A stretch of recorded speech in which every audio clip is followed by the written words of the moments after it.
está inserida, realmente existem essas fábricas de pensões. Porém, o não pagamento da pensão, ele vai gerar um novo problema, que é a marginalização dessa criança que vai ficar sem condições de se manter. E que, na verdade, não tem nada a ver com isso, E ninguém faz filho sozinho.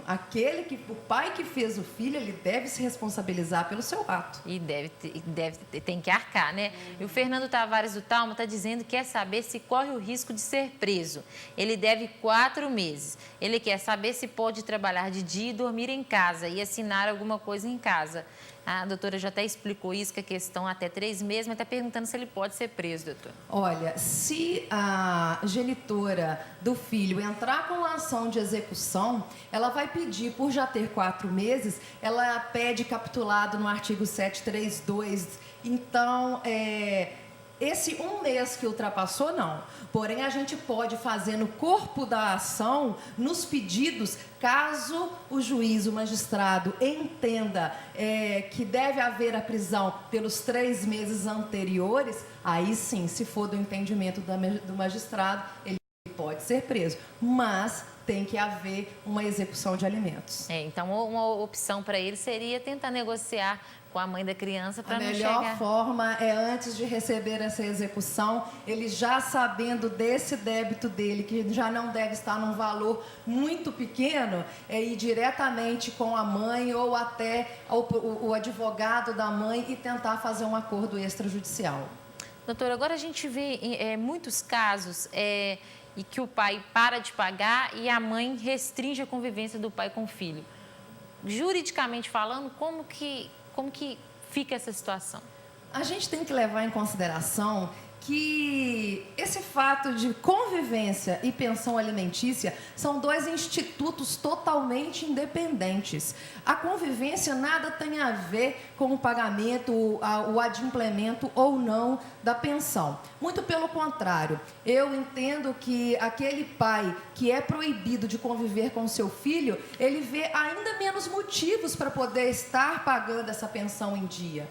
E hoje existe um instituto que chama alienação parental. Essa alienação parental, ela gera hoje, desde uma simples advertência do magistrado até mesmo a modificação da guarda da criança. O que é essa alienação parental? É quando aquele que detém a guarda do filho, ele faz uma falsa verdade do pai, colocando na mente da criança que é um pai que não vale nada, que é um pai que não o ama, que não paga a pensão alimentícia por não se interessar pela vida do filho, e o filho cresce traumatizado, com problemas psicológicos, depressivo, com baixa autoestima. Então, hoje, esse já é um instituto também previsto na nossa legislação. Então, de forma alguma, pensão alimentícia e direito de convivência são coisas totalmente independentes. E os pais, no caso, devem pensar no bem-estar dos filhos, né? Que, afinal de contas... Sempre. Até mesmo a pensão, ela é visando o bem-estar do filho, o devido, o crescimento normal da criança, levando em consideração o nível social do pai e da mãe. Ela deve estar sempre vivendo nas mesmas condições que os seus pais. Porque a gente vê, a maioria das vezes, quando a mãe se separa do pai, o homem geralmente tem um poder aquisitivo maior. Então, o filho fica com a mãe e o pai se esquece dos gastos que ele tinha enquanto convivia com a mãe e quer fixar pensões de R$200, R$160, sendo que ele tem uma vida, tem um carro próprio, tem uma casa própria, vai para a praia todo ano e a criança tem que viver com R$200. Não é bem assim. A gente faz uma nivelação, a gente coloca uma equivalência do nível social do pai com o da criança. Até porque a criança já está sofrendo com a separação dos pais. Justamente. Ainda tem que cair o padrão de vida, por exemplo, de repente um telefone, uma internet que tinha em casa, aí a mãe tem que restringir porque a pensão tá menor, então não é correto com a criança, né? Por isso que a gente vê pensões milionárias no mundo da mídia, a gente vê de jogadores de futebol. Porque a criança precisa de 15 mil reais para viver? Não que ela precisa de 15 mil reais para viver, mas o seu pai recebe muito mais do que isso. Ele tem um nível de vida muito acima do que ele está proporcionando para o filho. Então, por isso que tem essas pensões milionárias, porque a gente vai de acordo com a possibilidade do pai. Com certeza.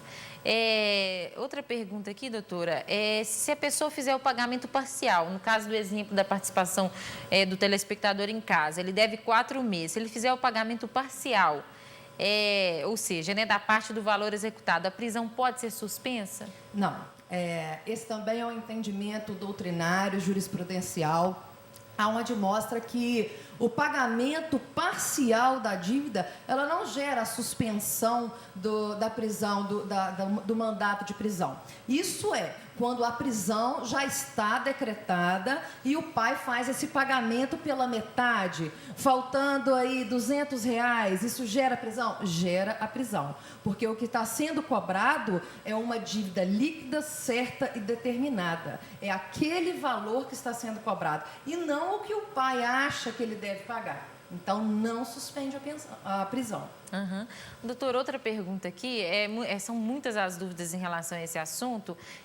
A gente até agora vem falando do pai, né? Mas no início da nossa conversa foi citado também a questão da mãe em pagar a pensão. A primeira pergunta que eu faço é em relação a quais os casos em que o pai pode conseguir a guarda do filho no lugar da mãe. E uma outra pergunta é como que, no caso do pai ter a guarda, se ele também pode pedir a pensão à mãe. Quando entrou em vigor o novo Código Civil, a gente colocou essa questão, foi colocada essa questão da guarda dos filhos, ela tem possibilidade de ficar tanto com o pai quanto com a mãe, diferentemente do que era visto no Código de 1916. Por que isso? Hoje visa aquele que tem melhores condições de cuidar dessa criança. Condições estas que não são somente financeiras, psicológicas, questões de moradia, questões de facilidade ao acesso à escola, acesso à educação, ao convívio com os demais parentes. Então, são uma série de quesitos que definem quem vai ficar com a guarda daquela criança. Se for o pai que ficou com a guarda dessa criança, a mãe tem o mesmo dever de pensionar, assim como o pai tem de pensionar aquela mãe que ficou com a guarda do seu filho. Não existe distinção hoje de homem e mulher para esse dever de pensionar. Então, o homem pode pedir o pagamento da pensão alimentícia pela mãe. Com certeza. Doutora, eu acho que aqui já terminou. Uma última pergunta aqui. Está dizendo que se um terceiro, um parente, um vizinho ou os avós quitam essa dívida, o devedor ainda será preso? Não, é porque perdeu a finalidade da prisão. Como eu havia dito, ele não está sendo preso porque ele não pagou a pensão e isso é um crime que ele deve pagar à sociedade. Não. Ele está sendo preso, a prisão é decretada para coagi-lo a pagar esses alimentos. Quando um terceiro o faz, independente de quem seja, essa pensão ela já está paga, quitada e não gera a prisão civil por perder a finalidade da mesma. Uhum. Com certeza. Doutora, o mais importante é a gente olhar mesmo em prol da criança, tentar o máximo possível negociar, porque a questão é o bem-estar da criança e não deve ser nada agradável, né? É muito triste para uma criança que já conviveu com a separação dos pais, ainda ficar no meio desse dilema, tentar poupar essa criança de todos esses conflitos, porque, coitada, a criança não merece também ver o pai ou uma mãe presa por não pagar a pensão. Então, devem entrar em acordo e separar, por mais difícil que seja, o relacionamento deles que não deu certo, do relacionamento pai e filho, que precisa estar em primeiro lugar, né, doutora? É verdade. E se alguém tiver alguma dúvida em casa, queria que você deixasse algum site, algum telefone para a pessoa que puder... Para aqueles que ainda têm dúvidas sobre essas questões de pensão alimentícia, direito de família em geral, podem sanar as suas dúvidas pelo site www.talmasartori.com.br ou diretamente pelo meu e-mail, que é thaise@talmasartori.com.br. Muito bem. Então, olha só, repetindo mais uma vez, é o www.talma, com L, Sartori, com I no final, né? Uma letra só, .com.br. E quem quiser saber detalhes também de como escreve tudo ou outros contatos, pode ligar também para a redação da TV1 através do 3531-4000. Doutora, muito obrigada pela presença. Acho que foi muito proveitoso a sua participação e tirou as dúvidas de tantas pessoas, muitos bilhetes.